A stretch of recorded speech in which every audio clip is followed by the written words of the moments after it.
కడప జిల్లా బద్వేలు నియోజకవర్గ TDP incharge Ritesh Reddy 41వ జన్మదిన వేడుకలు ఘనంగా నిర్వహించారు.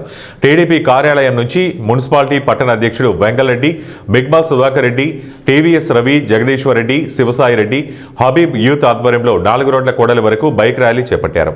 బైక్ ర్యాలీ అనంతరం 4 రోడ్ల కూడలిలో భారీ కేకును కట్ చేశారు. అనంతరం నెల్లూరు రోడ్లోని శ్రీదేవి భూదేవి వెంకటేశ్వర స్వామి ఆలయంలో టీడీపీ ఇన్ఛార్జి రితీష్ రెడ్డి పేరిట ప్రత్యేక పూజలు నిర్వహించారు.